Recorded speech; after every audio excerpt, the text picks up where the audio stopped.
ओम सर्वे भवन्तु सुखिनः, सर्वे सन्तु निरामया, सर्वे भद्राणि पश्यन्तु, मा कश्चित् दुःखभाग् भवेत्। ओम शांति शांति शांति। आप सभी को मेरा नमस्कार। आप सब लोगों को फिर से ऑनलाइन मिलकर के प्रसन्नता हो रही है। विषय रखा गया है, जैसा आप जानते हैं, harmony of 4 yogas for peace and happiness. मैं कृतज्ञ हूँ आदरणीय श्री डॉक्टर भरत भाई शाह के प्रति कि उन्होंने मुझे अवसर दिया है आप लोग के साथ इस पर कुछ चर्चा करें। तो सुख एवं शांति के लिए 4 योगों का समन्वय, यह विषय है। आज हम क्या देखते हैं कि आधुनिक मानव शांति की खोज में है। सुख और शांति, इसी की खोज में मानव भटक रहा है, दौड़ रहा है, टफ कंपटीशन कर रहा है और उसके बावजूद भी उसको शांति नहीं मिल रही है। Happiness industry is the 5th largest industry in the world today. Happiness industry अभी 5th लार्जेस्ट इंडस्ट्री हो गई। आप समझ सकते हैं कि कितने लोग हैप्पीनेस पाने के लिए, सुख प्राप्त करने के लिए कितने आतुर हैं। कुछ देशों में हैप्पीनेस, मिनिस्ट्री ऑफ हैप्पीनेस शुरू की गई है। मिनिस्ट्री ऑफ हैप्पीनेस यहाँ भारत में भी मध्य प्रदेश ने आनंदम नाम का एक मिनिस्ट्री शुरू की है, आनंदम नाम की हैप्पीनेस इंडस्ट्री। यूरोप में भी कुछ देशों ने शुरू की है। इंग्लैंड ने मिनिस्ट्री ऑफ लोनलीनेस शुरू की है। People are feeling so lonely, अकेलापन इतना अधिक उनको खा रहा है जिसके कारण वो डिप्रेशन में आ रहे हैं। Depression is becoming a very big challenge for the people all over the world, not only in India. सारे विश्व में डिप्रेशन के शिकार हुए बहुत सारे लोग हैं जो डिप्रेशन के शिकार बन रहे हैं, छोटी या बड़ी मात्रा में।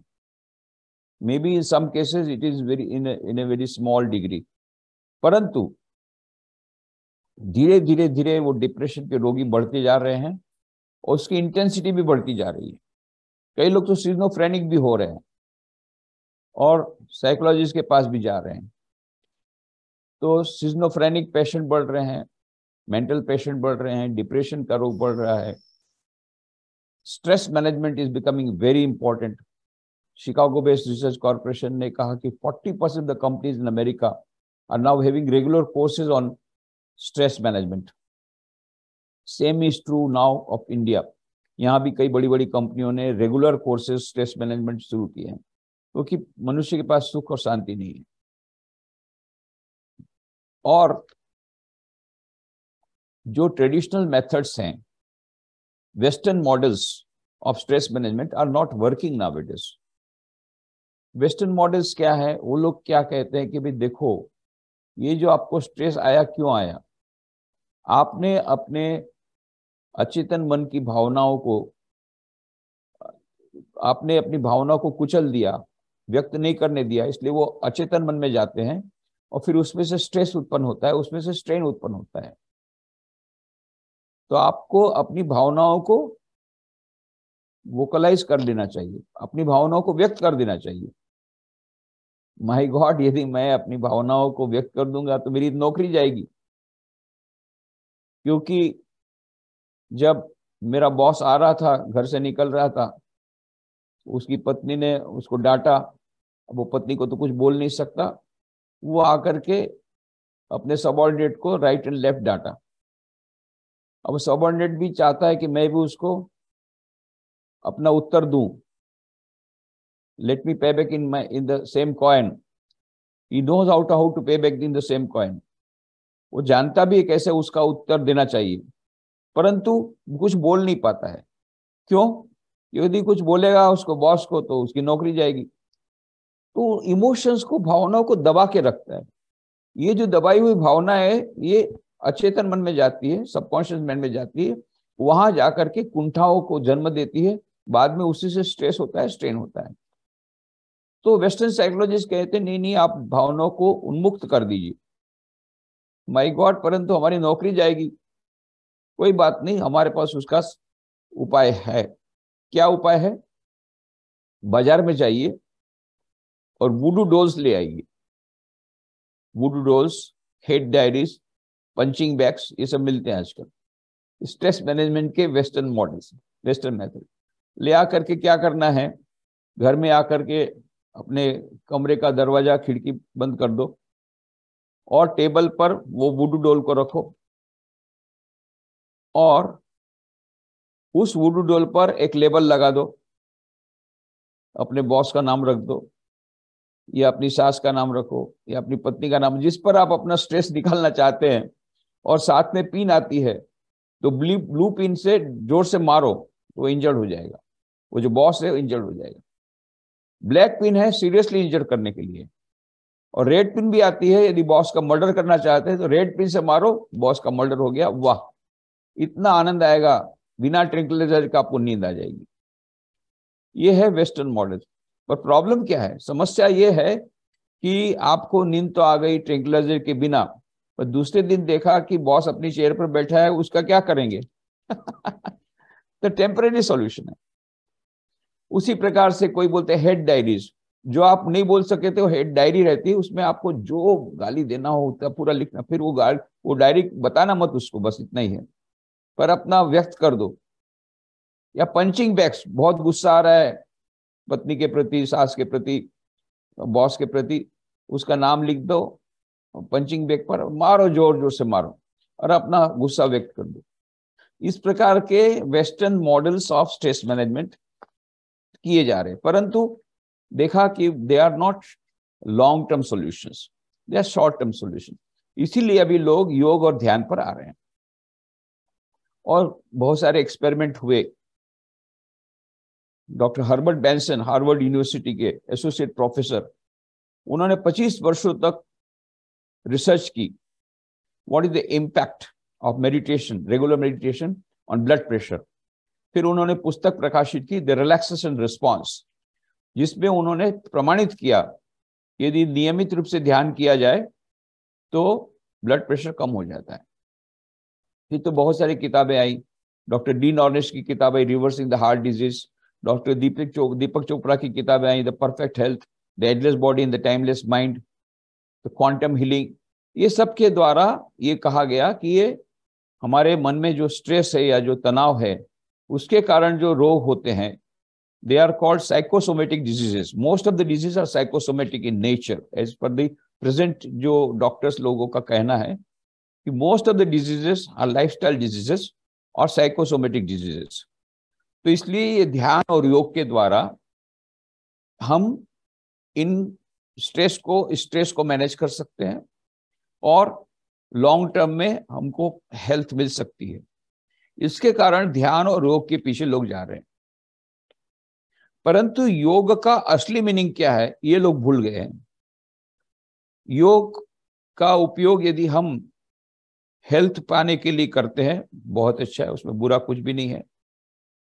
परंतु यदि हम ये सोचे कि योग का केवल एकमात्र उपयोग स्वास्थ्य को ठीक रखना है, या योग का मतलब योगासन होता है, योग इज इक्वल टू योगासन, दैट इज रॉन्ग इक्वेशन। आज सभी लोग बोले मैं तो योगा करने गया था, योगा करने गया था माने योगासन करने गया था। तो ये जितने आसन है वो योग नहीं है, योगासन है, योग नहीं है। योग तो अपने आप में एक बहुत बड़ा, अत्यंत गुरु एक अर्थ रखता हुआ शब्द है। योग आया है युज धातु से, युज मतलब जुड़ना। योग का अर्थ होता है वैयक्तिक चेतना के साथ वैश्विक चेतना का संयोग, इसका मतलब होता है योग। योग का जो उद्देश्य है वो केवल भौतिक उद्देश्य नहीं है, शारीरिक स्वास्थ्य केवल नहीं है उसका उद्देश्य। उसका उद्देश्य है अनंत सुख, अनंत ज्ञान, अनंत आनंद, उस परम चैतन्य के साथ एकाकार हो जाना। ये हम भूल रहे हैं, इसलिए बड़ा आवश्यक है योग शब्द की हम परिभाषा को जानें, योग का अर्थ हम जानें। दूसरी बात है कि जैसा मैं बोल रहा था कि सुख शांति की खोज में सभी लोग टेंशन में हैं। इसके बहुत सारे कारण हैं। एक तो बहुत कंपटीशन आ गई। एक छोटी बच्ची को पूछा कैसी हो, तो बोले बहुत टेंशन में हूं। हैं, इतनी छोटी बच्ची टेंशन में? बोले हाँ, पिछले वर्ष बोले मैं जूनियर केजी में थी तो उस समय मैं फर्स्ट क्लास फर्स्ट आई थी, अभी सीनियर केजी में हूँ तो मम्मी ने कहा इस बार भी फर्स्ट क्लास फर्स्ट आना है, इसलिए बहुत टेंशन में हूँ। अब इतने छोटे बच्चे, ये कंपटीशन का युग आ गया, उनके ऊपर भी टेंशन है तो बाकी बड़ों का तो क्या होगा। ये टेंशन का युग आ गया, मन की शांति चली गई। और आत्महत्या की कितनी किताबें छप रही है। डेरेक हम्फ्रीज की किताब है द फाइनल एक्सिट, किताब भी एक्सिट हो गई, मिलती नहीं है, बहुत मुश्किल से मिली मुझे। जानना चाहता लिखा क्या लिखा है, हाउ टू कमिट सुसाइड, आत्महत्या कर कैसे की जाए उसके विभिन्न उपाय बताए हैं, और किताब बहुत बिक रही है। उसी प्रकार से जापान की बेस्ट सेलर किताब का नाम क्या है, the complete manual on committing suicide, 3.5 lakh प्रतियां एक साल में बिक गई। फ्रांस की बेस्ट सेलर किताब का नाम क्या है, सुसाइड यूजर्स मैनुअल। ये सभी आत्महत्या करना चाहते हैं। कितनी सारी आत्महत्या करने की किताबें निकल रही है। व्हाट इज द मीनिंग, मतलब क्या है, सभी लोगों को डिप्रेशन है, मन टेंशन है, अशांति है, मन में सुख शांति नहीं है, और इसीलिए लोग एट द लास्ट रिसोर्ट ये सोचते हैं कि बस ये पलायन हो जाने से सब हो जाएगा। वो जानते नहीं है कि सुसाइड करने से दुख और बढ़ेगा। उनको लगता है बस दुख की निवृत्ति हो जाएगी, सभी समस्याओं का अंत हो जाएगा। समस्याएं शुरू होगी। हमारे शास्त्रों के अनुसार जो सुसाइड करते हैं उनको प्रेत योनि में जाना पड़ता है। प्रेत योनि में जाने के बाद बहुत दुख सहन करने के बाद फिर जड़ योनि में जाना पड़ता है। वो बहुत दुख सहन करने के बाद फिर मनुष्य जो जन्म मिलता है, फिर से वही सांस मिलेगी, फिर से वही प्रकार का चलेगा। मगर रिवर्स जर्नी है। जो कर्म का सिद्धांत के अनुसार जो आपके कर्म में था, प्रारब्ध में था, मान लो, तो वो प्रारब्ध तो काटना ही पड़ेगा, चाहे इस जन्म में काटे या बाद में काटे। तो इसलिए ये एक रिवर्स प्रोसीजर है, इस प्रकार से हम समझाते हैं। पर सुसाइड बढ़ रहा है, प्रतिदिन लगभग 1,500 लोग आत्महत्या कर लेते हैं। अच्छा, हम ऐसा सोचते थे कि गरीब लोग आत्महत्या, ऐसा नहीं है हम लोग सोचते थे कि गरीब देशों में ज्यादा आत्महत्या, नहीं। सो कॉल्ड डेवलप्ड कंट्रीज, उसमें आत्महत्या का परसेंटेज ज्यादा है। हमारे मन में इक्वेशन है, H is directly proportional to M, where H is equal to happiness and M is equal to money. जितना पैसा आएगा उतना हमारा सुख बढ़ जाएगा, ये हमारे मन की कल्पना है।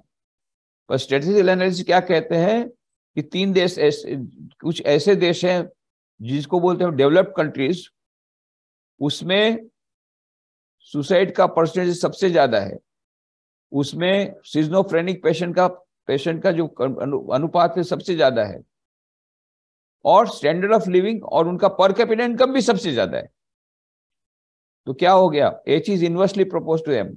जहां जितना पर कैपिटा इनकम ज्यादा है वहां पर ज्यादा आत्महत्या हो रही है, वहां पर ज्यादा लोग दुखी हैं।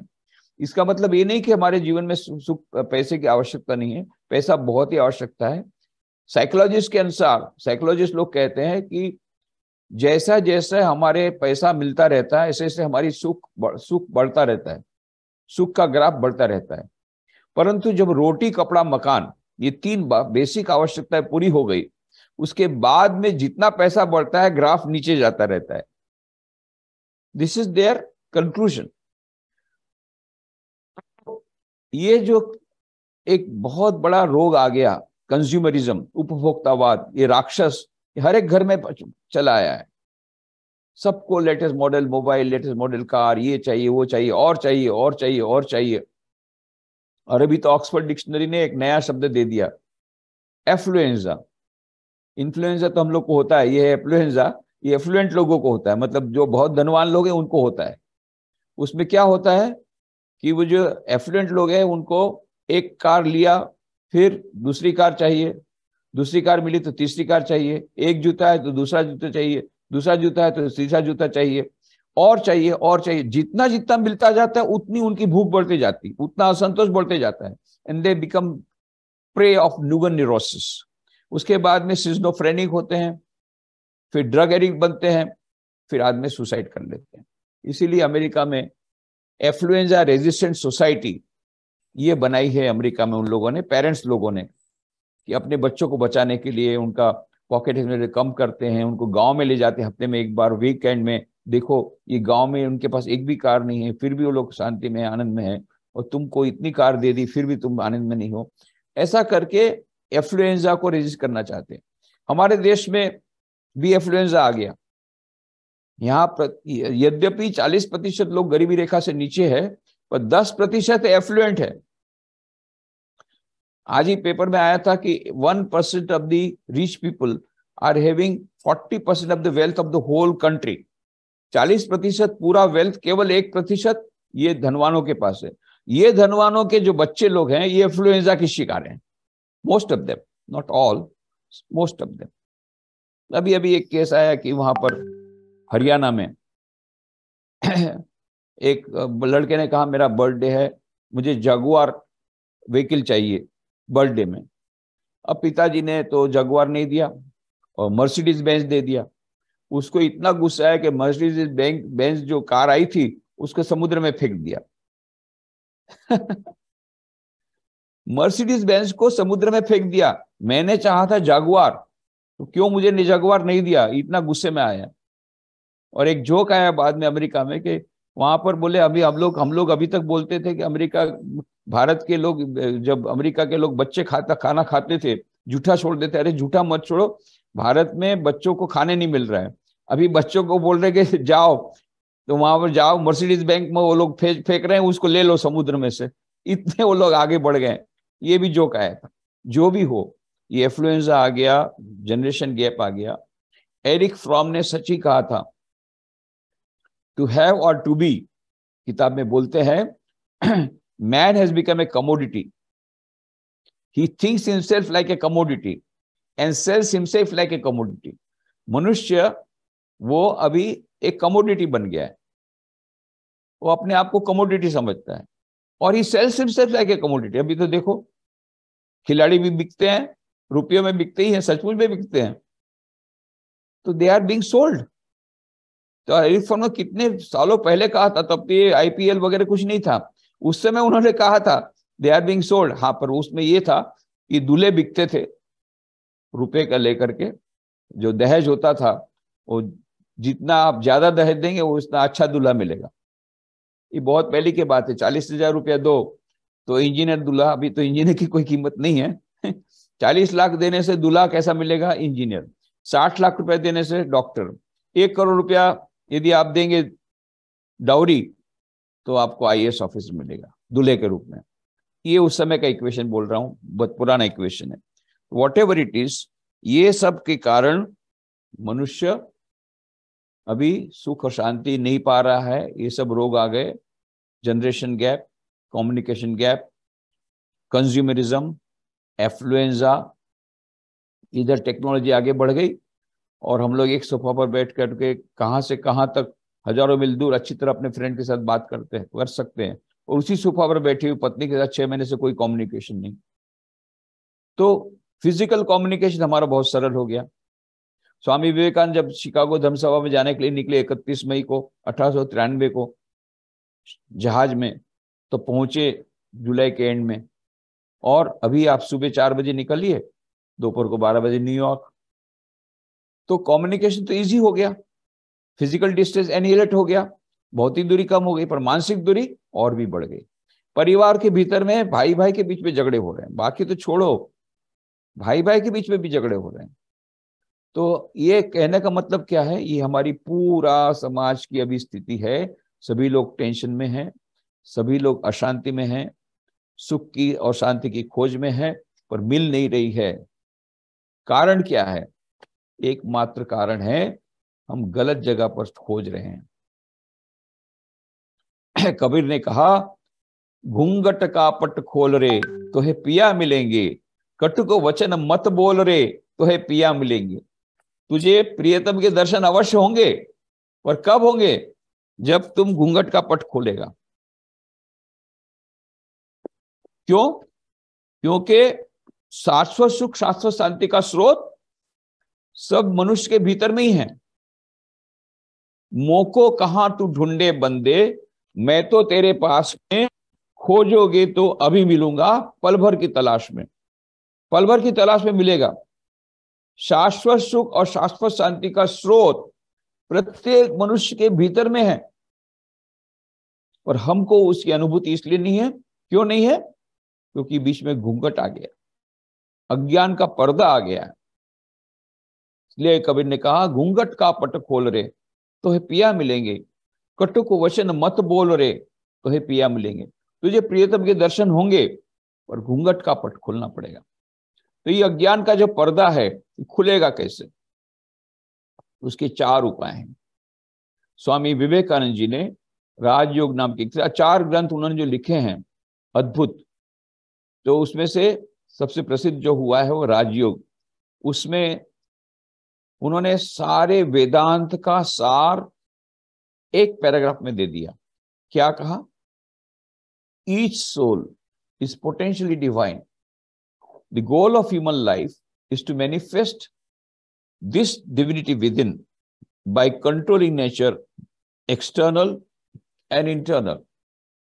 Do this either by work or worship or psychic control or philosophy, by one or more or all of these, and be free. This is the whole of religion.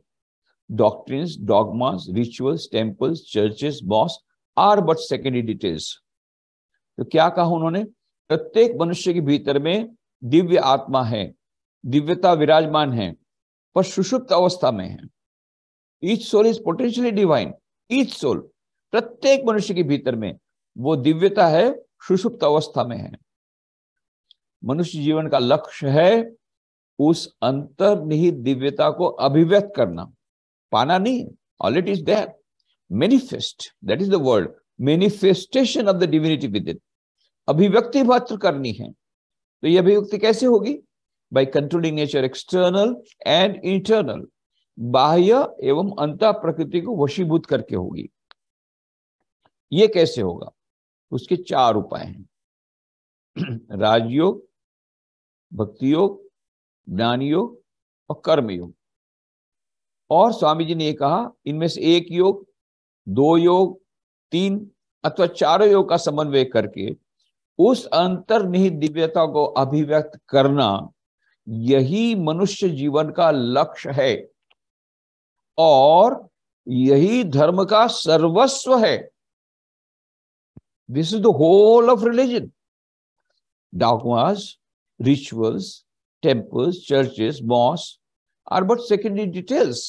उन्होंने कहा कि कौन कितनी बार मंदिर, मस्जिद, गिरजाघर गया, किसने कितने लंबे तिलक लगाए, किसने क्या खाया, किसने क्या पिया, किसने क्या पहना, किसने कितने उपवास किए, ये सब गौण है। ये खराब नहीं है, अच्छा है, but this is got nothing directly to do with spirituality. It helps in spirituality sometimes, but it is not spirituality. तो स्पिरिचुअलिटी का मापदंड क्या है? किसने कितनी मात्रा में अपनी दिव्यता को अभिव्यक्त किया। And how do you know it? What is the parameter of judging? बहुत सुंदर उन्होंने कहा, unselfishness is the test of religion. निस्वार्थता ही धर्म की कसौटी है। और दूसरी जगह पर कहा, purity and unselfishness, these are the 2 yardsticks of judging spirituality of a person. तो एक ऐसी बात आती है जब मनुष्य आगे आगे बढ़ता है आध्यात्मिक जीवन में, तो स्थितप्रज्ञता के जो लक्षण बताए भगवत गीता में, उन लक्षणों से वह आवृत हो जाता है, परफेक्शन की ओर अग्रसर होता है। तो ये परफेक्शन यदि जब हमको मिलेगा, तब हमको अनंत सुख मिलेगा, अनंत ज्ञान मिलेगा, अनंत आनंद मिलेगा। और उस पर्पस को सॉल्व करने के लिए, उस उद्देश्य को प्राप्त करने के लिए हमें क्या करना पड़ेगा? ये चारों योगों का समन्वय करना पड़ेगा। तो चारों योगों पर स्वामी विवेकानंद की पुस्तकें उपलब्ध है, बहुत सुंदर। उन्होंने जो प्रवचन दिए थे उन सब का संकलन करके 4 पुस्तकें निकाली गई है। वैसे तो complete works of Swami Vivekananda जो 9 वॉल्यूम है, 9 खंड है। विवेकानंद साहित्य हिंदी में है, गुजराती में स्वामी विवेकानंद साहित्य, स्वामी विवेकानंद की रचनाओं। तो ये जो 9 खंड है उसमें ये चारों योग आ जाते हैं, पत्र आ जाते हैं, उन्हें लिखे हुए पत्र आ जाते हैं, संभाषण आ जाते हैं, और भी प्रवचन सब आ जाते हैं। और अलग से भी ये किताबें छपी हैं, राजयोग, भक्ति योग, ज्ञान योग और कर्म योग। हम एक एक करके थोड़ा संक्षेप में उसको देखने का प्रयत्न करेंगे। राजयोग का मतलब होता है अष्टांग योग भी उसको बोला जाता है। उसके 8 अंग हैं, यम, नियम, आसन, प्राणायाम, प्रत्याहार, धारणा, ध्यान और समाधि। तो यम है 5, सत्य, अस्तेय, ब्रह्मचर्य, अपरिग्रह, अहिंसा। नियम भी है 5, शौच, संतोष, तप, स्वाध्याय, ईश्वर प्रणिधान। तो यम, नियम, आसन, प्राणायाम, प्रत्याहार, धारणा, ध्यान और समाधि, ये है अष्टांग योग। तो ये सत्य, अस्तेय, ब्रह्मचर्य, परिग्रह जो यम है, ये मानो ये 10 जो हैं उनको बोला जाता है सार्वभौमिक मूल्य हैं, सार्वभौमिक सिद्धांत है। आपको किसी भी धर्म में ये 10 वैल्यूज हमेशा मिलेंगे, चाहे कोई भी धर्म हो, basically. And this it has got nothing to do with religion, but ये वैल्यूज हैं जो 10, ये हमें मन को नियंत्रित करने में सहायभूत होते हैं और हमें आध्यात्मिकता में अग्रसर करने में सहायभूत होते हैं। सत्य मतलब मनसा वाचा कर्मणा, सत्य बोलना, सच बोलना, झूठ नहीं बोलना, और सत्य की रक्षा करना, और सच ही बोलना, और सच ही विचारना, और सच ही व्यवहार करना, सत्य को पकड़े रहना। तो यह जो सत्य की बारे में तो हमारे ये भी कहा, हमारे मुंडकोपनिषद में, सत्यमेव जयते नानृतम, और उसी को हमारे भारत सरकार ने सिद्धांत बना दिया, लिखा सत्यमेव जयते, सत्य के ही अंत में विजय होती है। और गांधी जी को तो हरिश्चंद्र से, जो राजा हरिश्चंद्र से सत्यवादी, उनका नाटक देख करके उनको सत्य के प्रति उनकी निष्ठा बढ़ी थी। उन्होंने तो यहां तक कहा सत्य ईश्वर है, ईश्वर ही सत्य है, truth, God is truth, truth is God. तो ये सत्य एक पिलर है for the character of a person और for any spiritual person, that is the foundation. इस फाउंडेशन पर तैयार होता है सत्य। अस्तेय मतलब चोरी न करना। तो इसको हम लोग सोचते हैं भाई चोरी नहीं करना तो इजी है, परंतु इसमें बहुत प्रकार सब हम लोग इसमें कहता है जो भावनाओं की भी चोरी नहीं होनी चाहिए। मतलब हम सोचते कुछ है, बोलते कुछ, ये भी नहीं होनी चाहिए। और इनकम टैक्स की भी चोरी नहीं होनी चाहिए। सभी प्रकार की चोरी से दूर रहना है। ब्रह्मचर्य, पवित्र जीवन जीना। अपरिग्रह, संग्रह न करना और किसी का उपहार स्वीकार न करना। हमको हालांकि गिफ्ट्स की भी अच्छी लगती है आजकल आधुनिक मानव को, पर उससे हमको विरत होना है। अहिंसा, अहिंसा हम लोग सोचते हैं अभी हम लोग अहिंसक हैं, अहिंसा का तो हम पालन इजीली कर सकते हैं क्योंकि न तो हमारे पास कोई हथियार है, न AK-47 है, न कोई, पर ये भूल जाते हैं कि हमारे पास AK-47 एक है जीव, उसके द्वारा हम जो कटु वचन बोलते हैं तो सामने वाला घायल हो जाता है, 5 साल तक घायल रहता है, वो हम भूल जाते हैं। तो ये अहिंसा का पालन भी हमें करना पड़ेगा, तभी हमको, ये है पिलर्स। फिर शौच मतलब स्वच्छता, बाह्यवंत।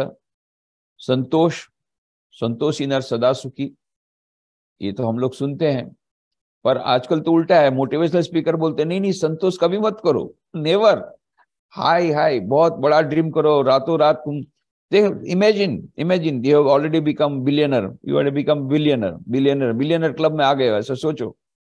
उल्टा बोलते हैं, संतोष की तो बात ही बोले भूल जाओ एकदम, फिर बाद में सुसाइड करता है वो अलग बात है।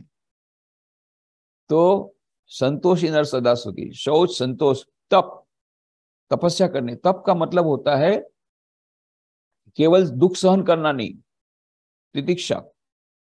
आदि शंकराचार्य बहुत अच्छी डेफिनेशन देते हैं तितिक्षा के बारे में। सहनम सर्व दुखानाम अप्रतिकार पूर्वकम, बिना प्रतिकार किए दुख को सहन करना, यह है तप।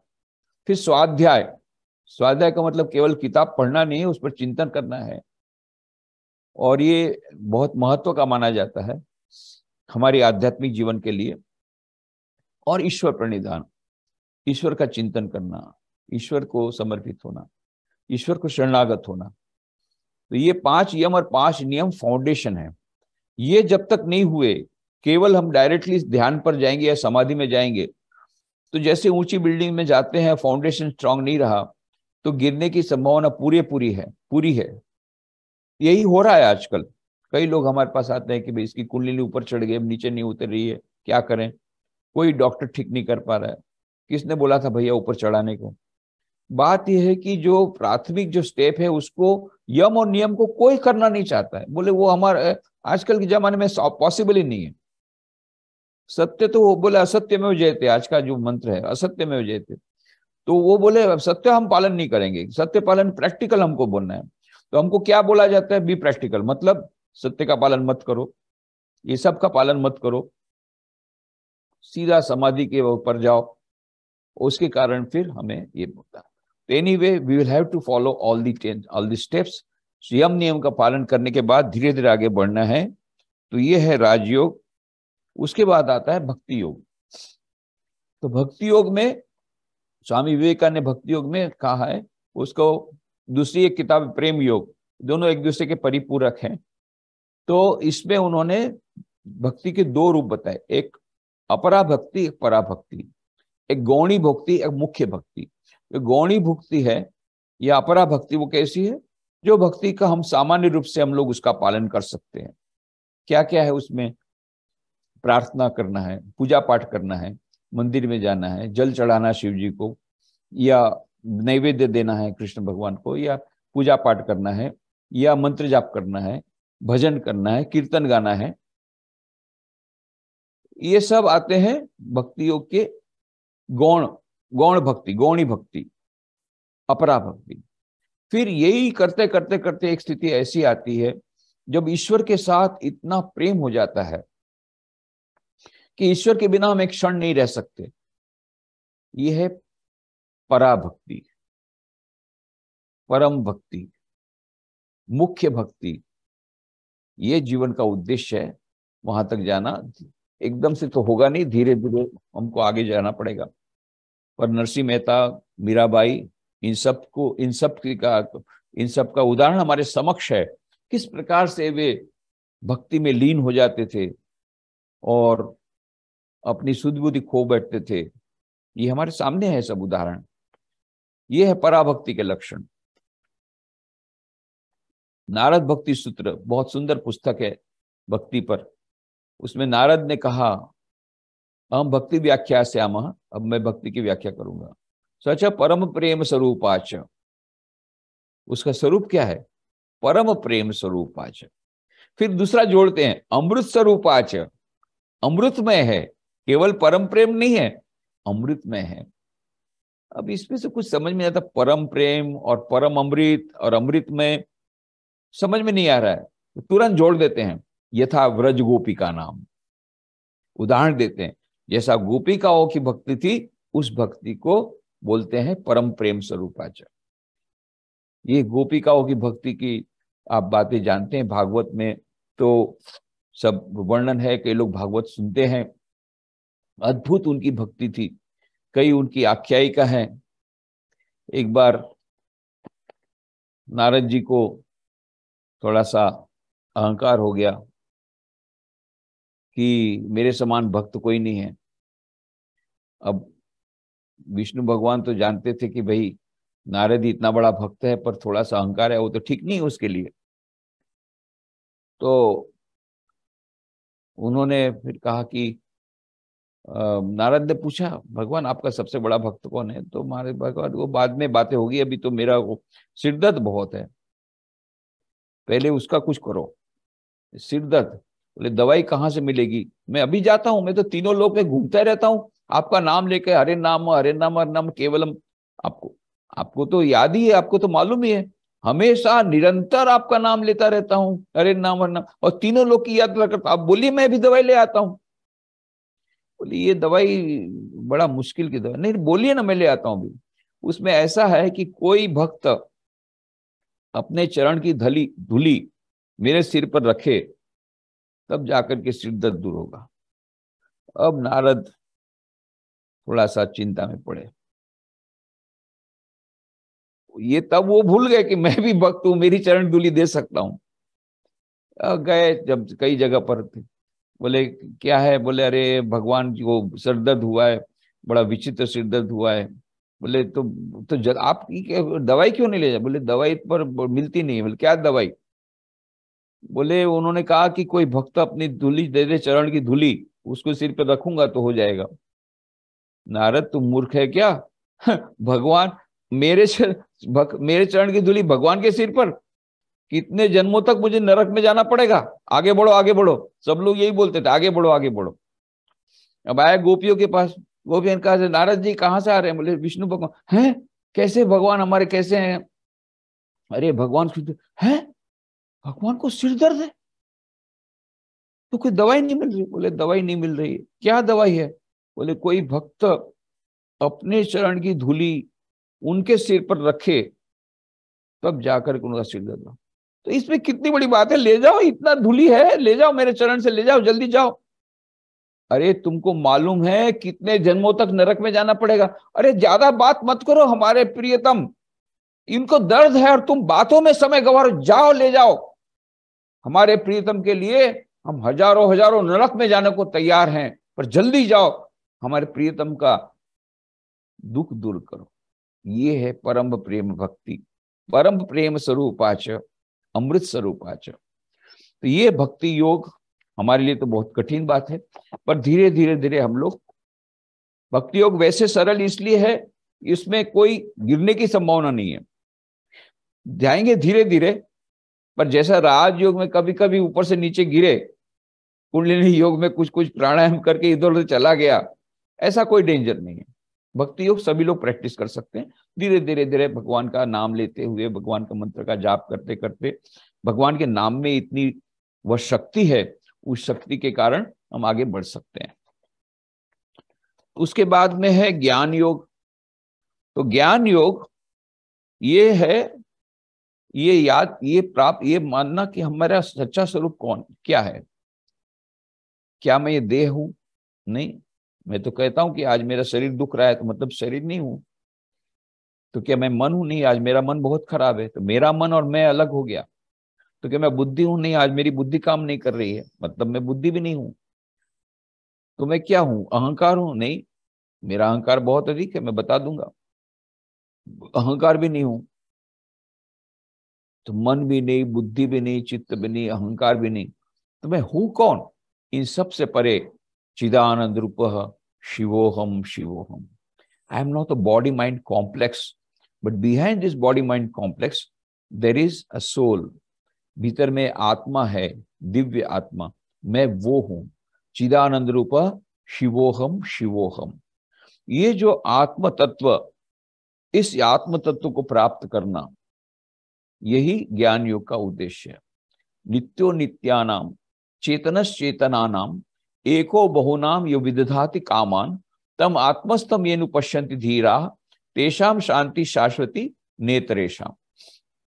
नित्य आत्मा के भीतर में नित्य परमात्मा है, और ये क्या है? और नित्य चैतन्य तत्व है, उसके भीतर में परम चैतन्य तत्व है। उस परम चैतन्य तत्व को समर्पित होना। नित्यो नित्यानाम चेतनश्चेतनाम नाम एको बहुनाम यो विदधाति कामान तम आत्मस्थम येनु पश्यन्ति धीरा। जो धीर व्यक्ति उस आत्मा के भीतर अवस्थित उस परमात्मा के दर्शन करते हैं, तेषाम शांति शाश्वती, उनको परम शांति मिलती, शाश्वत शांति मिलती, नेतरेशम, और किसी को नहीं मिलती। तो शाश्वत शांति यदि चाहिए तो हमें उस परम चैतन्य तत्व को, उस परमात्मा के दर्शन करने होंगे। यही बात वहां कही गई, एष सर्वेषु भूतेषु गुणो आत्मा न प्रकाशते दृश्यते त्वग्रया बुद्ध्या सूक्ष्मया सूक्ष्मदर्शी। कठोपनिषद की बात है। प्रत्येक मनुष्य के भीतर में, irrespective caste, creed, colour, religion, nationality, प्रत्येक मनुष्य के भीतर में, ईच सोल, प्रत्येक मनुष्य के भीतर में क्या है? आत्मा। एष सर्वेषु भूतेषु गुणो आत्मा न प्रकाशते। आत्मा है पर छुपा हुआ है, दिखता नहीं है। जब दिखता नहीं है तो उसका प्रमाण क्या है? दृश्यते, किसी किसी ने उसको देखा है। किसने देखा है? सूक्ष्मया सूक्ष्मदर्शी। दृश्यते त्वग्रया बुद्धिया सूक्ष्मया सूक्ष्मदर्शी। जिसकी बुद्धि अत्यंत एकाग्र है, जिसकी बुद्धि अत्यंत सूक्ष्म है, ऐसे लोगों ने उस परम तत्व के दर्शन किए हैं। ये इस बात में कहा गया, उस आत्मा के दर्शन किए, ये उसका प्रमाण है। प्रमाण क्या है? आत्मा। नरेंद्रनाथ दत्त जो बाद में चलकर स्वामी विवेकानंद बने, वो तो कहते थे मैं वकील का लड़का हूं, मुझे डॉक्यूमेंट एविडेंस चाहिए। आप भगवान भगवान करते हैं, व्हाट इज डॉक्यूमेंट एविडेंस? ईश्वर, उसका सबूत क्या है? What is the proof? हमको एविडेंस चाहिए भाई, डॉक्यूमेंट एविडेंस आई वांट। सब जगह वही, कितने भी जगह संतों के पास जाते हैं, अच्छा आपने ये बात इतनी करते हैं, भगवान की बातें करते हैं, क्या आपने भगवान को देखा है? कोई उत्तर नहीं दे पाते। फिर गए महर्षि देवेंद्रनाथ टैगोर के पास। रविन्द्रनाथ टैगोर के पिताजी उस समय ब्राह्मण समाज के वो अधिष्ठाता थे, साधारण ब्राह्मण समाज के अधिष्ठाता, प्रस्थापित करने वाले थे।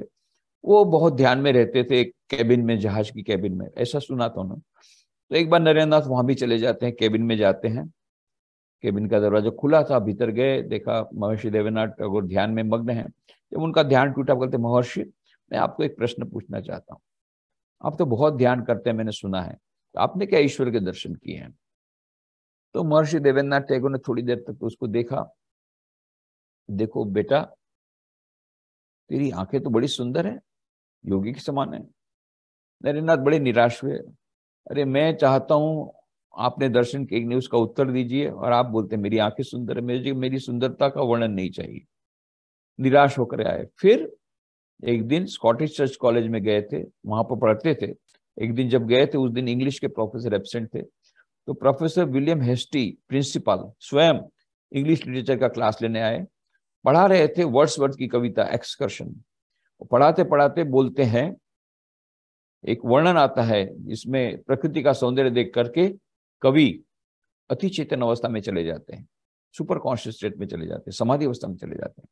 विद्यार्थी ने पूछा, सर इज इट पॉसिबल, क्या संभव है कि कोई समाधि अवस्था में चला जाए? तो प्रिंसिपल ने कहा, हाँ संभव है।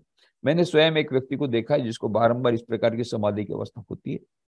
तुम लोग चाहो तुम भी उनके दर्शन कर सकते हो, कि वो कलकत्ता में रहते हैं, दक्षिणेश्वर में माँ काली का मंदिर है, वहीं वे रहते हैं, रामकृष्ण परमहंस।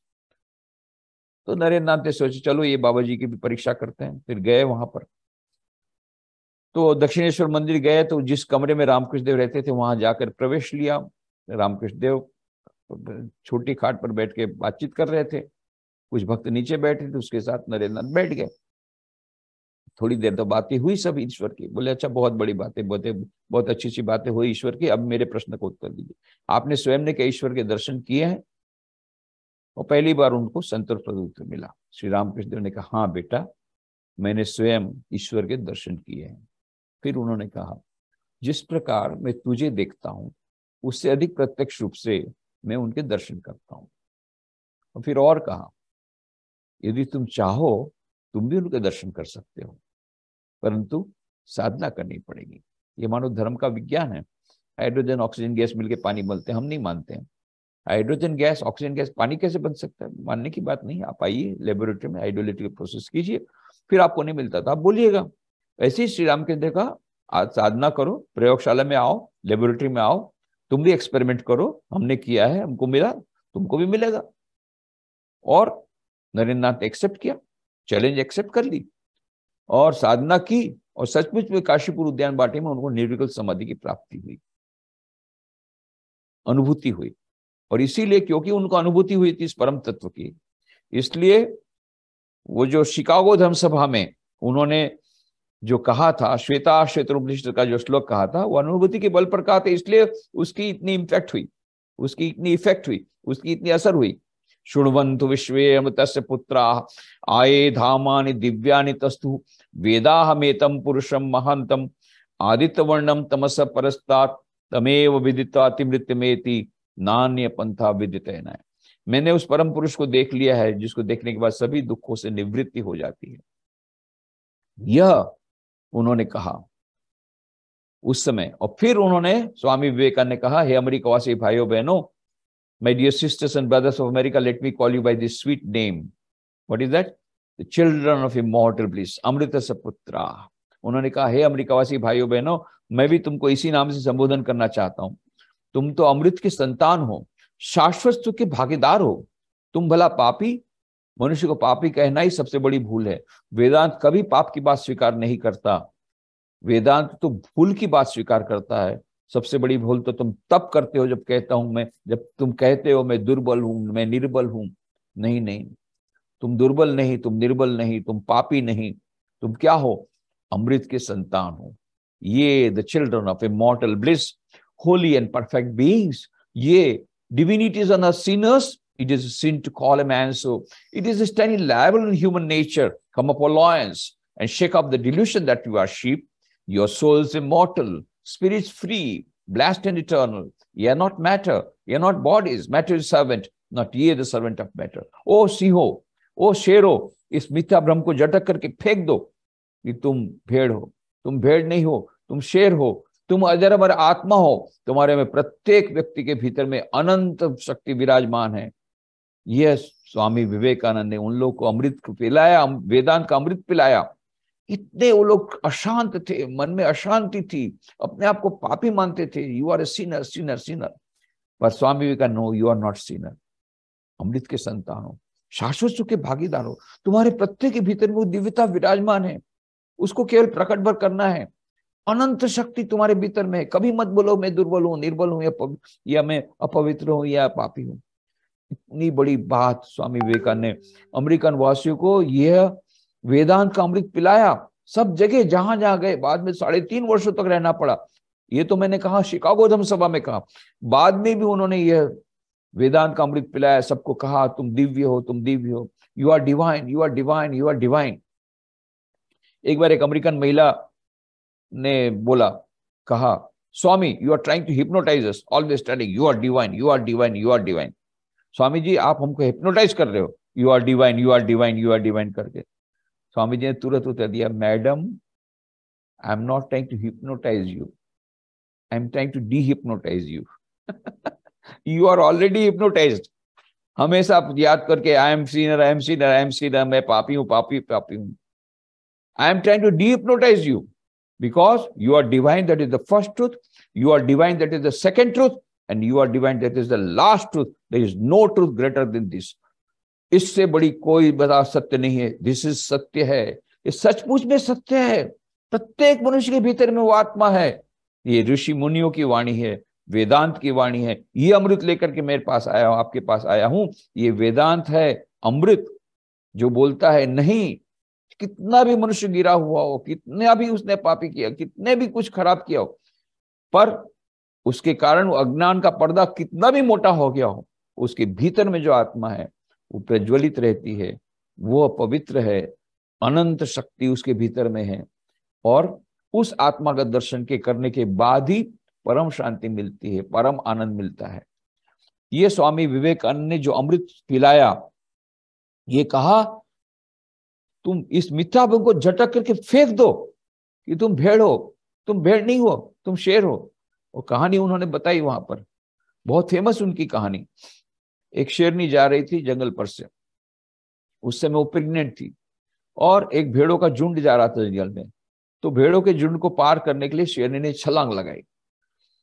तो क्योंकि वो गर्भवती थी, उसके पेट में छोटा बच्चा था, वो भेड़ों के झुंड में गिर गया और शेरनी उस पार जाकर के तड़पड़ाने लगी और थोड़ी देर में तो मर गए। अब ये शेरनी का जो बच्चा है वो रोने लग गया। अब भेड़नी की माँ को, जो भेड़ों की माँ जो थी, उसको दया आ गई, वो रोने लग गया क्योंकि उसकी माँ मर गई थी। तो भेड़ों की माँ को दया आ गई, उसने उसका लालन पालन शुरू किया। अब ये शेरनी का बच्चा भेड़ों के साथ जाता है, भेड़ों के साथ खाता है, भेड़ों के साथ घास खाता है, भेड़ों के समान खेलता है, भेड़ों के साथ खेलता है, भेड़ों के साथ जाता है, और भेड़ों के समान बै बै करने लग गया। बहुत समय बाद एक बड़ा शेर आया उधर, और उसने देखा दूर रास्ते पर से कई भेड़े जा रही हैं बै बै करते हुए, आखिरी में एक छोटा सा शेर जा रहा है, वो भी बै बै करता है। आज तक उसने कभी किसी शेर को बै बै करते दे सुना ही नहीं था। उसको बड़ा गुस्सा आया, बड़ा आश्चर्य हुआ, तो वह नजदीक आया। अब ये शेर को देख करके बड़े सभी भेड़ें इतनी घबरा गई, बै बै करके सब भागने लग गई। ये छोटा शेर ये भी भागने लग गया। बड़े शेर ने पकड़ा उसको, ए तू कहाँ जाता है? अरे ये भेड़े हैं मुझसे डरती क्योंकि भेड़ है, मैं शेर हूं, तू तो शेर है, तू मुझसे क्यों डरता है? छोटे छोटे शेर ने रोते हुए कहा, नहीं मैं तो भेड़ हूं, मैं शेर नहीं हूं। बड़े शेर ने बोला, मूर्ख, तू शेर है, अपने आप को भेड़ बोलता है? तू शेर है, शेर। फिर भी छोटा शेर वही भेड़ के समान ही बोलने लग गया, बै बै, और रोने लग गया। अब ये बड़े शेर को बड़ा गुस्सा आया, पकड़ा उसको गले से, घसीट करके एक तालाब के किनारे, देख ये तालाब के भीतर में देख, तेरी परछाई देख, मेरी परछाई देख, तेरा चेहरा मेरे समान है, शेर के समान, न भेड़ के समान। अरे देखा, अरे मेरा चेहरा तो शेर के समान है। अब समझ गया, तू शेर है, तू भेड़ नहीं है।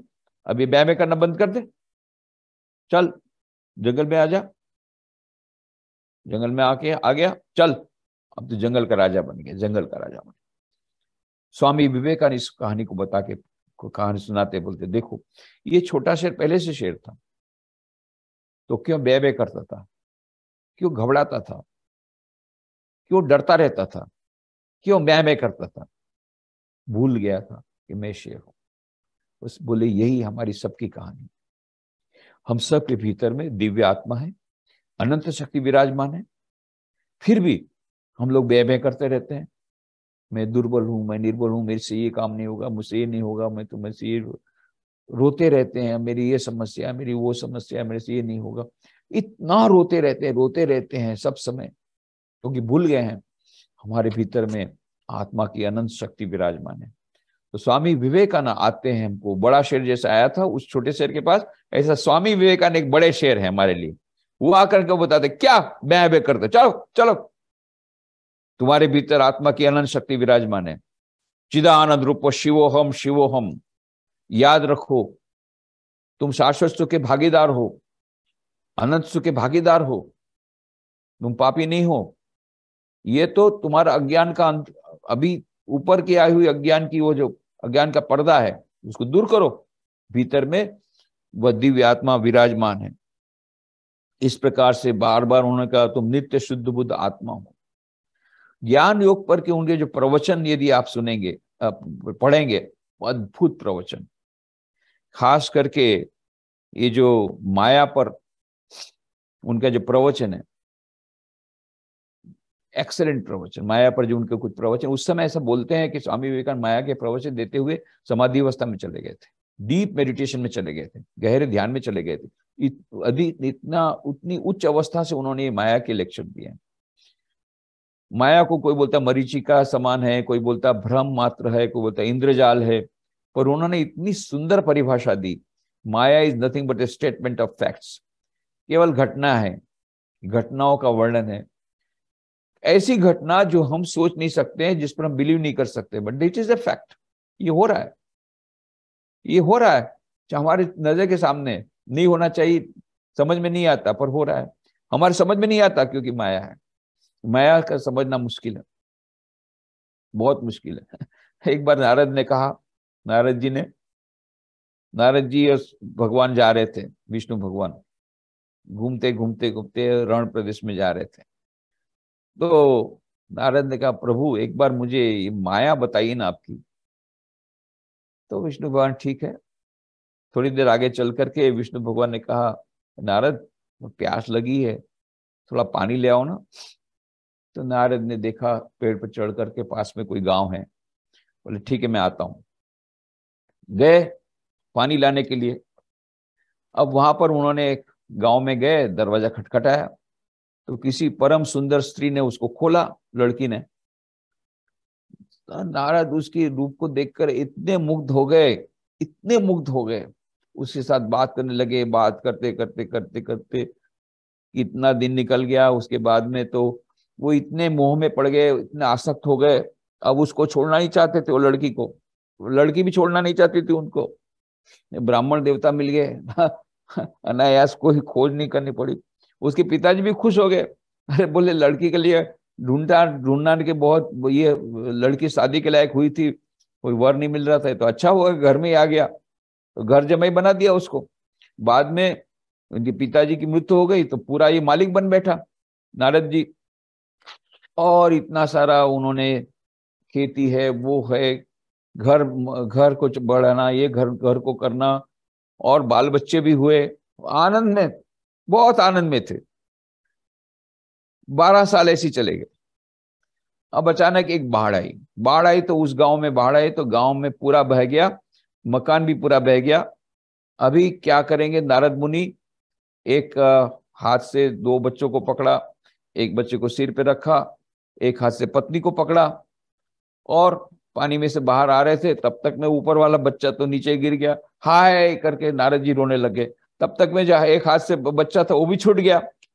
अभी और नारद जी रो रहे हैं, तब तक इतना जोर से पानी का धक्का आया, पत्नी भी छूट गई और वो खुद फिका गए किनारे में। किनारे में फिका गए जोर से। जब उनकी चेतना आई तो देखा विष्णु भगवान उसको थपथपा रहे हैं। नारद, अरे तू पानी लाने गया था, आधा घंटा हो गया अभी तक आया नहीं। नारद बोले 12 साल हो गया और ये बोलते आधा घंटा इसी का नाम माया है, समझ में नहीं आता है। आदि शंकराचार्य बोलते हैं अघटन घटन पटी ऐसी माया। इस माया में से निकलना है हमें। वो माया से निकलने का 2 रास्ते हैं, एक तो ज्ञान योग है, दूसरा भक्ति योग का भी है। जैसे मैंने बताया, दैवी हेषा गुणमयी मम माया दुरतया मामे व ये प्रपद्यंते माया में तम तरंती। ये भगवान श्री कृष्ण बोलते हैं गीता में कि जो मेरी माया है बहुत कठिन है, मम माया दुरतया, उसको तैरना, उसको पार करना बड़ा कठिन है। जो मेरी शरण में आते हैं उनको मैं माया से पार करा देता हूँ। तो ये माया के 2 उपाय हैं माया से निकलने के, माया के चंगुल में से निकलने के लिए। एक ज्ञान योग, चिदानंद रूप शिवोहम शिवोहम, मैं दिव्य हूं, मैं शेर हूं, मैं भेड़ नहीं हूं, इसका चिंतन करना। और दूसरा उपाय है भगवान की शरण में जाना, जिसकी बात हमने भक्ति योग की थी। चौथा लास्ट योग है, यह है कर्मयोग। तो कर्मयोग का मुख्य बात है निस्वार्थता और अनासक्ति। जो भी कर्म हम करते हैं यदि अनासक्ति पूर्वक करते हैं तो भगवान श्री रामकृष्ण के पास भक्त लोग आके बोले कि आपने कहा ईश्वर प्राप्ति जीवन का उद्देश्य है, तो क्या हमको जंगल में जाना पड़ेगा, हमें संन्यास ले लेना पड़ेगा, गृहस्थाश्रम छोड़ देना पड़ेगा? गृहस्थाश्रम में रहते रहते, संसार में रहते रहते, समाज में रहते रहते क्या हमको ईश्वर की प्राप्ति नहीं हो सकती है? भगवान श्री राम की देखा अवश्य हो सकती है, अवश्य, परंतु शर्त है। देखो, यदि पानी में नाव रहे तो कोई हर्ज नहीं है, पर नाव में यदि पानी आएगा तो नाव डूब जाएगी। तुम संसार में रहो कोई हर्ज नहीं, पर संसार तुम्हारे मन में आएगा तो तुम डूब जाओगे। संसार में रहो पर सांसारिकता तुम्हारे मन में ना आए, संसार के प्रति आसक्ति तुम्हारे मन में ना आए, अनासक्ति पूर्वक रहो। तो अनासक्ति पूर्वक कैसे रह सकते? बहुत सुंदर उदाहरण देते हैं। बड़े घर की दासी के समान रहो। बड़े घर की दासी माने जो धनवान लोग रहते हैं, उनके पास एक काम वाली रहती, आया। अब ये आया क्या करती है?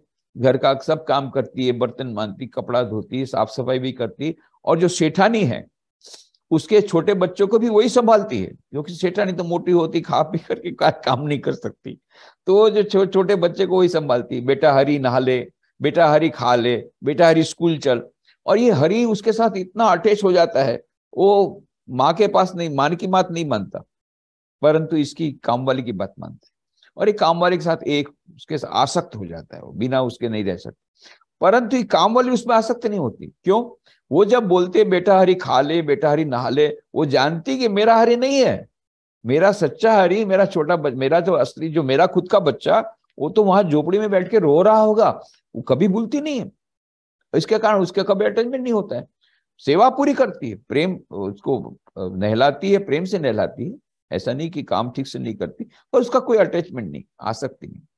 इसके कारण क्या हुआ, एक दिन अचानक प्लेट टूट गई, तो बड़ी कीमती प्लेट थी, तो सेठा ने गुस्सा है, मैं जापान से इतनी बड़ी कीमती प्लेट आई तूने तोड़ दी, गेट आउट, जा भाग जा।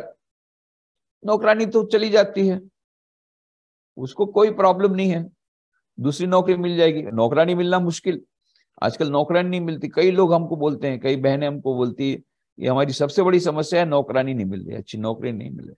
नौकरानी मिलना बहुत मुश्किल, फिर बाद में सेठानी को पछतावा होता है। लड़का जाता नहीं स्कूल, बोले नहीं वो उसके साथ ही जाऊंगा मैं। पर नौकरानी को कोई बिल्कुल समस्या नहीं, क्यों, उसको पहले से जानती थी ये लड़का मेरा नहीं है, ये हरी मेरा नहीं है। तो अनासक्ति पूर्वक संसार करो, ये स्वामी विवेकानंद का, ये श्री रामकृष्ण देव कहते थे, और यही स्वामी विवेकानंद कर्म का रहस्य में कहते हैं कि अनासक्ति पूर्वक यदि हम करते हैं काम तो हम फंसेंगे नहीं। जो भी काम है ईश्वर का मान करके करें, अनासक्ति पूर्वक करें और भगवत समर्पित बुद्धि से करें, तो जो भी काम हम करते हैं वो बाद में कर्म योग बन जाता है। तो कर्म भोग और कर्म योग में अंतर है। कर्म भोग किसको बोलेंगे, जो भी हम कर्म करेंगे उसका भोग मिलेगा। अच्छा कर्म करेंगे अच्छा भोग मिलेगा, बुरा कर्म करेंगे बुरा भोग मिलेगा, पर भोग मिलेगा अवश्य। इसको बोलते हैं कर्म भोग।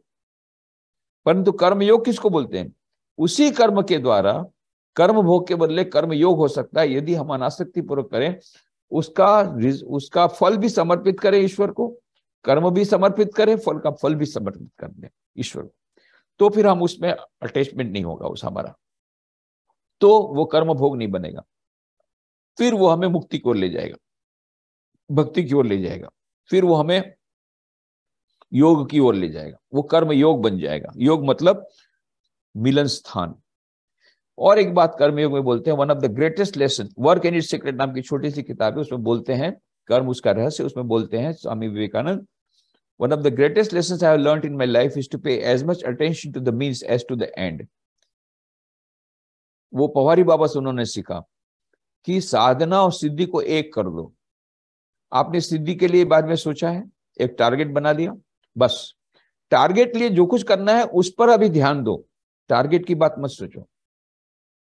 और यही बात अभी मैनेजमेंट एक्सपर्ट भी ये बोलते हैं, to work only for profit is like playing tennis with your eyes on the scoreboard rather than on the ball. आप यदि टेनिस खेल रहे हैं या क्रिकेट खेल रहे हैं, कुछ भी खेल रहे हैं, तो आपका ध्यान स्कोरबोर्ड की ओर नहीं होना चाहिए, आपका ध्यान बॉल की ओर होना चाहिए। उसी प्रकार से हम जब भी कोई काम करते हैं तो काम में हमको पूरा 100% कॉन्सेंट्रेशन होना चाहिए, फल की चिंता नहीं होनी चाहिए। हमने दे दिया, टारगेट दे दिया, ठीक है, टारगेट लिए जितना काम करना है वो करो, फल अपने आप मिलेगा।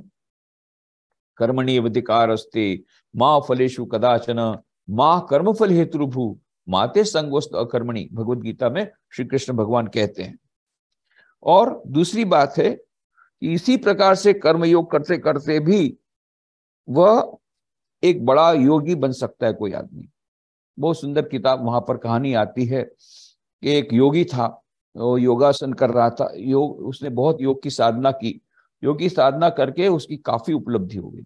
एक बार एक पेड़ में नीचे बैठा था जंगल में, उसी समय दो पक्षी आपस में लड़ रहे थे, तो कुछ पत्ते उसके सिर पे पड़े, सूखे पत्ते, उसके कारण उसका ध्यान भंग हो गया। तो बड़ा गुस्सा आया, गुस्से से उसने ऊपर देखा तो दोनों पक्षी जल करके भस्म होकर नीचे आ गए। एक रेखा, अग्नि की रेखा उसकी आंखों से गई, दोनों भस्म करके नीचे आ गए। बड़ा खुश हुआ, अरे मुझे ऐसी योगिक सिद्धि मिल गई कि मैं गुस्से से देखूं और पक्षी भस्म होकर के नीचे आ जाए, बड़ा आनंदित हुआ। अब दोपहर का समय हुआ, भिक्षा का समय हुआ, गया पास के गांव में, भिक्षाम देही, भिक्षा लेने के लिए एक घर के सामने जाकर के उन्होंने पुकारा भिक्षा ले। अंदर से एक आवाज है स्त्री की, बाबा जी थोड़ा सा ध्यान, थोड़ी देर राह देखो, मैं थोड़ी देर में आती हूँ। अब ये योगी को बड़ा गुस्सा आया, है? मुझे कहती राह देखो, उसको मालूम नहीं मेरे पास क्या योगिक पावर है। उतनी देर में फिर से उत्तर आया, ए बाबा जी ये कोई पक्षी नहीं जो गल के भस्म हो जाएगा, थोड़ा सब्र रखो। हैं? जंगल में कहाँ घटना घटी, वो पक्षी जल के भस्म हो गया आज सुबह, और इसको ये पता लग गया, इतना योगिक पावर इस पे कैसे आया। जब पत्नी आई जब स्त्री आई उसको देने के लिए कुछ, तो उनका माँ जी पहले तो ये बताइए कि आपके पास ये योगिक पावर कैसा आया? बोले मेरे पास कोई योगिक पावर नहीं है, मैंने कोई योगी साधना नहीं की है, अपने आप ये पावर आए हैं। कैसे? आपने कुछ तो किया हो। मैंने कुछ नहीं किया। आप जब आए तो मैं अपनी पति की सेवा कर रही थी, एक पत्नी होने के नाते मेरा कर्तव्य पति की सेवा करना, मैं अपना कर्तव्य काम कर रही थी। और मैं अपनी सास ससुर की भी सेवा करती हूँ, निष्ठापूर्वक करती हूँ, ईश्वर समर्पित बुद्धि से करती हूँ। और जब मैं मायके में थी तब अपने माता पिता की उसी प्रकार से निष्ठापूर्वक सेवा करती थी, भाई बहनों की सेवा करती थी। मैंने अच्छी तरह कर्म किया है और निष्ठापूर्वक काम किया है, अनासक्तिपूर्वक काम किया, उसके सिवा मैंने और कोई साधना नहीं की। उसी के कारण मुझे इसलिए इतने सारे सिद्धियां मिली हैं। पर तो आप यदि ज्यादा जानना चाहते हो तो फलाने गांव में जाओ, हमारे व्याध है, वो आपको ज्यादा ज्ञान देंगे। योगी ने सोचा मेरे को व्याध के पास जाना, कसाई के पास ज्ञान लेने के लिए? पर थोड़ी सी तो बुद्धि ठीक हुई थी, थोड़ा सा अभिमान तो कम हुआ था, चलो जाके देखते हैं। गए, थोड़ा सा दूर में जाके देखा, थोड़े दूर पर एक कसाई बैठा है, मांस के टुकड़े बेच रहा है। अरे भगवान, इसके पास जाकर के मुझे ज्ञान लेना है। तब तक मैं वो कसाई ओ बाबा जी आइए आइए आइए, वो गांव की स्त्री ने आपको भेजा है ना, आइए आइए। है इसको कैसे पता पड़ा? उस स्त्री ने मुझे भेजा है। उस समय जब मोबाइल नहीं था, नहीं देखे मोबाइल में तो उसने मैसेज दे दिया, भाई आ रहा हूँ। मोबाइल नहीं था उस समय के जमाने में। जो भी हो, तो बोले बाबा जी आप बैठिए, मैं थोड़ी देर में काम निपटाता हूँ। काम निपटा करके गए जाकर के घर जाकर माँ बाप की सेवा की, फिर उनको बैठा भोजन के लिए।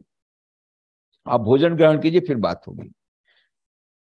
तो फिर इन्होंने बहुत सारे प्रश्न पूछे, आत्मा परमात्मा दार्शनिक, कई बड़े बड़े उच्च कोटि के प्रश्न पूछे। सबका इतना सुंदर उत्तर मिला, आश्चर्यचकित हो गया। फिर मेरा अंतिम प्रश्न है, इतने आप ज्ञानी हैं फिर भी इतना निकृष्ट कार्य क्यों करते हैं? तब व्याध ने कहा, वत्स, इस संसार में कोई भी कार्य उत्कृष्ट नहीं और कोई भी कार्य निकृष्ट नहीं। किस दृष्टि से किया जाता है ये कार्य, उसके अनुसार वो कार्य उत्कृष्ट या निकृष्ट होता है। कार्य अपने आप में निकृष्ट नहीं है कोई, पर उसको किस बुद्धि से करते हैं। प्रत्येक कार्य पूजा बन सकता है। Each and every work can become worship. ये इसका मतलब ही नहीं कि सब लोग को कसाई बन जाना है। इसका मतलब ही नहीं कि कसाई का काम बहुत अच्छा है। That is not the thing. इतना निकृष्ट निकृष्ट कार्य भी यदि आपको पूजा बन सकती है, तो कोई यदि शिक्षक है या कोई डॉक्टर है या कोई दूसरा कुछ काम कर रहा है, वो कार्य तो इजीली वर्शिप हो सकता है। क्यों नहीं हो सकता? वो every work can become worship. ये कर्म योग है।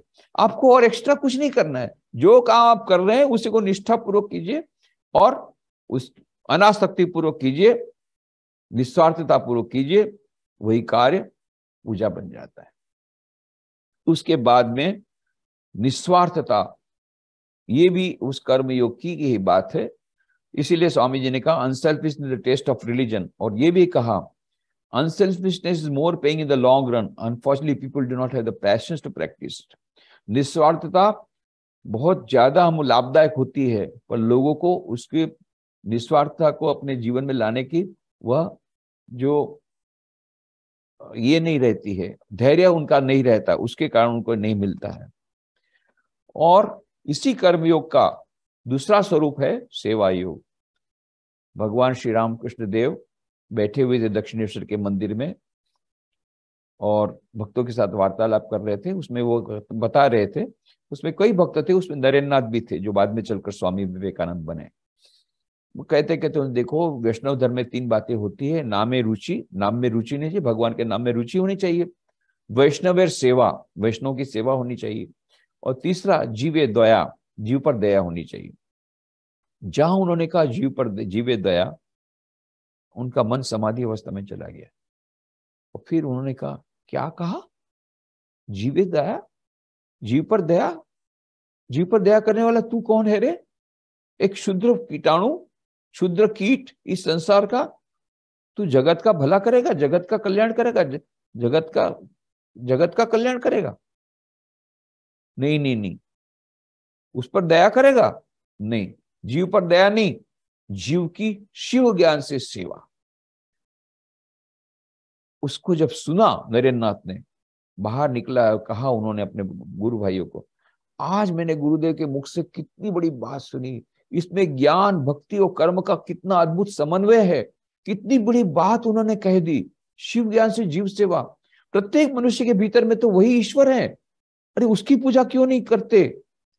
बाद में उन्होंने उसका प्रतिपादन किया। हम लोग कितने मूर्ख हैं, गंगा नदी के किनारे कुआं खोद रहे हैं, इतनी बड़ी नदी है उसके पास में कुआं खोद रहे हैं। यहाँ जागृत है ईश्वर विराजमान है, प्रत्येक मनुष्य के भीतर में ईश्वर विराजमान है, प्रत्येक मनुष्य के भीतर में वो आत्मा विराजमान है, दिव्य आत्मा, दिव्य परमात्मा।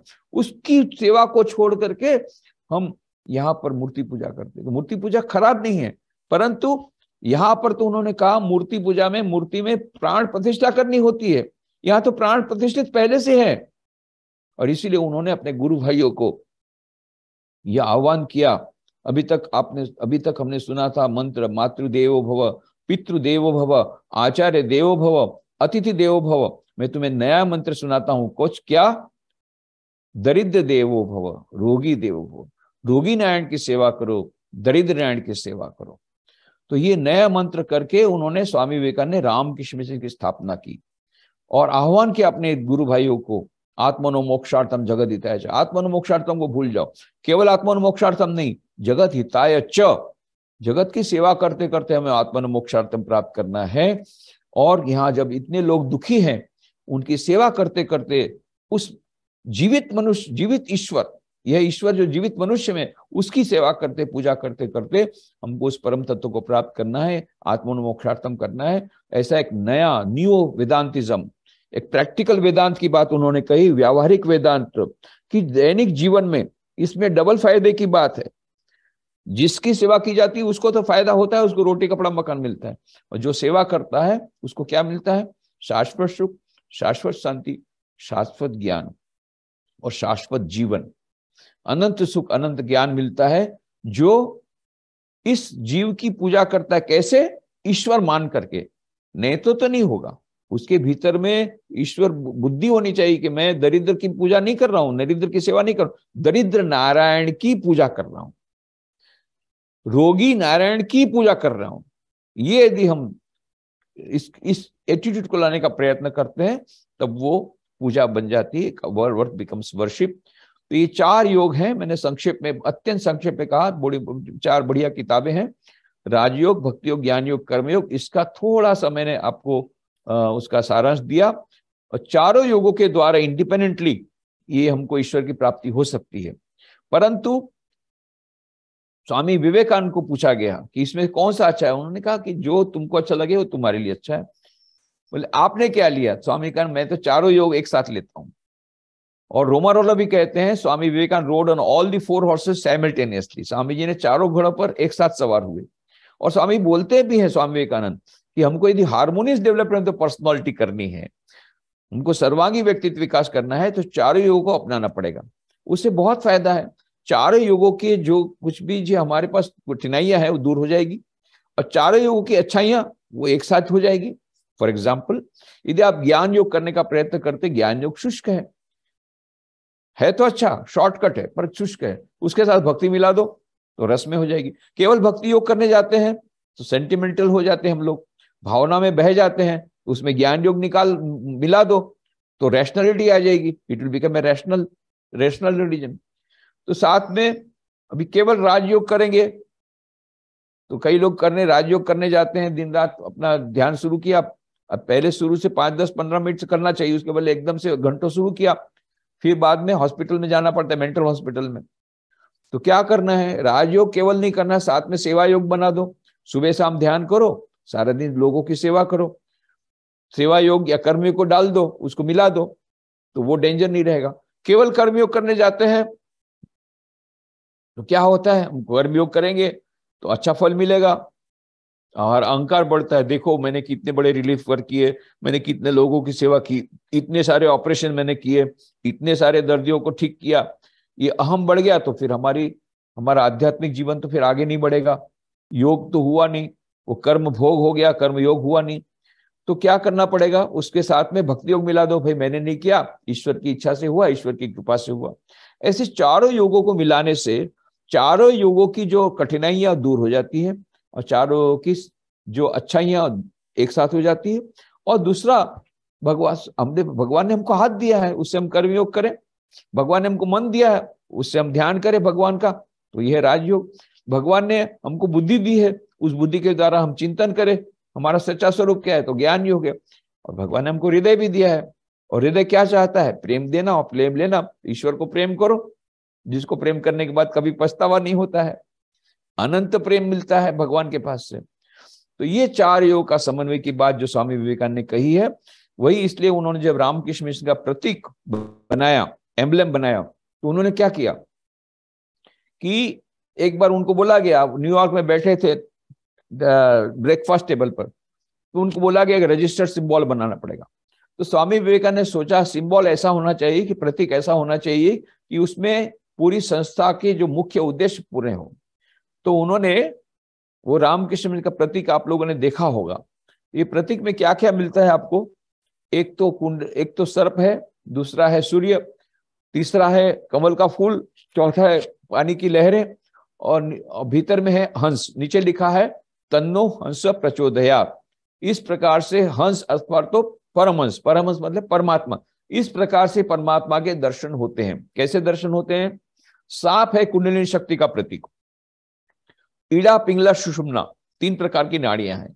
तो कुंडलिनी शक्ति मूलाधार से ये ऊपर जाती है सहस्रार तक, सुषुम्ना के पद से धीरे धीरे ऊपर जाती है, और जब ऊपर जाकर आती है सुषुम्ना पर पहुंचती है, तब ये सुषुम्ना नाड़ी जब पहुंचती है जब सहस्रार पर, तब समाधि होती है। तो ये कुंडलिनी जो सांप है वो कुंडलिनी शक्ति का प्रतीक है, और ये जो कमल का फूल है भक्ति का प्रतीक है, भक्ति योग का प्रतीक है। कमल जल की लहरें, ये कर्म की लहरें, कर्म योग है, कर्म योग का प्रतीक है। सूर्य ज्ञान का प्रतीक मतलब ज्ञान योग का प्रतीक है। कहने का मतलब ज्ञान योग, भक्ति योग, राजयोग और कर्म योग, इन चारों योग को मिलाने से जल्दी से ईश्वर की प्राप्ति होती है। इतना सुंदर एक ही प्रतीक में सारा संदेश आ गया रामकृष्ण मिशन का। हमारे सनातन धर्म का यही संदेश है, मनुष्य जीवन का उद्देश्य है उस दिव्यता को प्राप्त करना, दिव्यता को अभिव्यक्त करना चार योग के समन्वय से। तो ये चार योग की यदि हम प्रैक्टिस करते हैं तो क्या होगा? शाश्वत सुख, शाश्वत शांति, शाश्वत आनंद, शाश्वत ज्ञान और शाश्वत जीवन। और जब इन प्रैक्टिस करने का प्रयत्न करते हैं तो दैनिक जीवन में क्या मिलेगा? दैनिक जीवन में भी सुख शांति मिलेगी। इस प्रकार से स्ट्रेस मैनेजमेंट का बेस्ट फॉर्मूला, आधुनिक मानव के लिए सुख शांति प्राप्त करने का सर्वश्रेष्ठ फॉर्मूला क्या है? चारों योग का समन्वय करें। तो कैसे कर सकते हैं? सुबह शाम 5 मिनट ध्यान किया, राजयोग। सुबह शाम 5 मिनट, कम से कम बोल रहा हूं, सुबह शाम 5 मिनट प्रार्थना की, भक्ति योग। सुबह शाम हमने 5 मिनट अच्छे से ग्रंथों का अध्ययन कर चिंतन किया, ज्ञान योग। और सारा दिन कर्म योग। जो भी काम कर रहे हैं उसको ईश्वर समर्पित बुद्धि से करें। ये मिनिमम मैंने बताया, practical, it is very practical. इतना तो हम कर ही सकते हैं। सुबह 5 मिनट प्रार्थना, 5 मिनट ध्यान, 5 मिनट सदग्रंथों का अध्ययन, 15 मिनट ही भर निकालना है। शाम को भी 15 मिनट, मतलब 1% ऑफ योर 24 आवर्स। फिर रात को 1%, 5 मिनट ध्यान, 5 मिनट प्रार्थना, 5 मिनट सदगुणों का अध्ययन, इतना ही भर करना है। सारा दिन जो भी काम कर रहे हैं उसका एटीट्यूड बदलना है कि that is not work, I am not working for XYZ, not working for me, it is for the lord. ये एटीट्यूड चेंज करना है। This is how we can practice all the 4 yogas in daily life. हम दैनिक जीवन में इस चारों योग का समन्वय करेंगे, दैनिक जीवन में सुख शांति मिलेगी, शाश्वत सुख और शाश्वत शांति का मार्ग भी प्रस्तुत हो जाएगा। अवश्य हम उस अग्रसर जाएंगे। तो स्वामी विवेकानंद ने इसीलिए कहा, उत्तिष्ठत जागृत प्राप्य वरान निबोधत, उठो जागो लक्ष्य प्राप्ति तक रुको मत। लक्ष्य क्या है? दिव्यता की अभिव्यक्ति। कैसे करना है? 4 योग का समन्वय करके करना है।